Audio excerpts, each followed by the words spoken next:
এটা 15 দিন আগে থেকে বাড়ি বসে এর নতুন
স্যার বিজয়চাঁদ মাহাতো, বর্ধমান মহারাজা ধীরাজ, তিনি এবং তার পূর্বপুরুষরা মানে মালিকানা সূত্রে বা মহারাজা সূত্রে বর্ধমান ডিস্ট্রিক্টে তারা ছিলেন।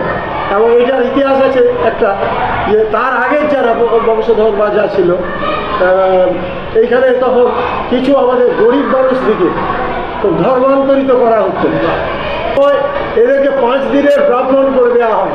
এই আজকে যারা উতুরি দিয়েছে এরা 5 দিনের ব্রাহ্মণ হবে। আমার দাদামশাই একা ছিলেন, এই যে নাম তোমরা এখানে দেখতে পাবে আমার দাদামশাই এবং বাবার নাম। তো তারা কিন্তু এটা মাতুলা নয়, মানে আমরা কিন্তু মানে আমার দাদামশাইয়ের অপুত্র, দাদামশাইয়ের দাদু যিনি ছিলেন অপুত্র, আমরা মানে ওই দৌত্র সূত্রে এখানে এসেছি। মানে এই কেন্দ্রিক ধর্মরাজ কেন্দ্রিক কিন্তু এটা আমরা শুনেছি যা, যে এটা নাকি আমাদের এই যে পশ্চিম দিকের মাঠ এইখানে আছে, যে ডোম মানে বাধ্যকর যারা তারা চাষ করতে যে লাঙলের ফলাতে নাকি কোটো সমেত উঠে এসেছিল, ওরা বাড়িতে রেখেছিল। 262 খতিয়ান নাম্বার শ্রী শ্রী ধর্মরাজ এবং গঙ্গাধর মন্দির, এটা একটা পয়েন্ট গেল। এবার দ্বিতীয় পয়েন্ট, উক্ত প্লটের পরিমাণ যথাক্রমে 22 শতক ও 10 শতক হয়েছে। এটা 15 দিন আগে থাকে এর বাড়ি বসে, এর নতুন নিয়মে পুজো হয়। এর যে ধ্যান সেটা আমাদের বংশের মানে ছেলেদের মানে উত্তরাধিকারী হিসেবে আমরা অন্য কাউকে দিতে পারি না। মেয়ে দারুণ সাত্বিকভাবে থাকতে হয়, আমরা কোথাও জল পর্যন্ত খেতে পারি না বাইরে। কোনো দই পশু দেওয়া হয়? হ্যাঁ, এখানে বলে দিই, ওই একটা ওটাও বলি।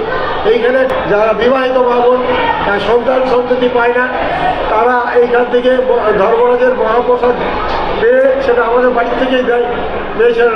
মেয়ে ছেলেদেরকে দিতে হয়। সেই এতে তারা অনেকে সন্তান সন্ততি করছে। শুধু দুর্গাপুর আমরাই না, দুর্গাপুর না, পশ্চিমবঙ্গ না, ভারতবর্ষ তথা বিদেশেও ওই হিসেবে শিষ্য আছে, তারা সন্তান সন্ততি পেয়েছে। আমরা হাত দিলে বুঝতে পারি উনি আছেন না নাই কোটোর উপরে, আমাদের অনুভূতি একটা আছে, কম্পন হয়, আমরা কিছু অনুভূতি পাই। তো হওয়ার পর আমরা ওই যে ফুল তুলসী দিতে যাচ্ছি তখনই অনুভূতি পেয়েছিলাম যে নেই উনি। তারপর যারা যোগ করা হয়, এটা তখন কাঠের সিংহাসন ছিল, মাটির দেওয়াল, টিনের বাড়ি ছিল এটা। তখন এটাতে আমার পরিষ্কার পরিচ্ছন্ন হয়ে গেল। আমি কিন্তু সার্ভিস একটা পায়াতে উনি বিরাজ করছেন, মানে গরম লেগে গেলে উনি বেরিয়ে যেতেন নিজে, এলাকার মূর্তি কিন্তু। সেটাকে আবার আমরা গঙ্গা জল দিয়ে ধুয়ে ঘি দিয়ে মধ্যে পাপড়ি ছাড়া ওরা ফুল নয়, কিন্তু এমনি ফুলে পুজো হয়। কিন্তু যে পদ্ম ফুলটা দেয় কালকে দেবে, তবে মান ঘুরতে যাবে, তবে ঘোড়া দৌড় হবে, এগুলো সব হবে। উনি ফুল না দিলে কিচ্ছু হবে না, ভক্তারা ডাকবেন। এইগুলো হওয়ার পর তারপরে তো উনি দিলে তারপরে মা বোনদেরও ওইটা হয়। আর বাতের ওষুধ দেয় রবিবারে, সেটা দেওয়া হয়। বাতের ওষুধ অনেক সেরে গেছে, মানে ভেলোর থেকেও ঘুরে এসে এগুলো সেরেছে, প্রচুর আছে। আমরা তার জন্য কোনো পয়সা চাইতে পারি না কারোর কাছে। এই যে জিনিস আনতে হয় এটা অনেক দূর থেকে আনতে হয় আমাদেরকে, তো সেখানে এনেও আমাদেরকে জোগাড় করে দিতে হয়, কিন্তু 10-এর মঙ্গলের জন্য। কিন্তু ওখানে তো আমাদেরও খরচা লাগে, কিন্তু আমরা বলতে পারি না তোমার আমাকে 50 টাকা দাও। তোরা সেজেছিস কেন রে? না যাচ্ছে, ঠিক আছে।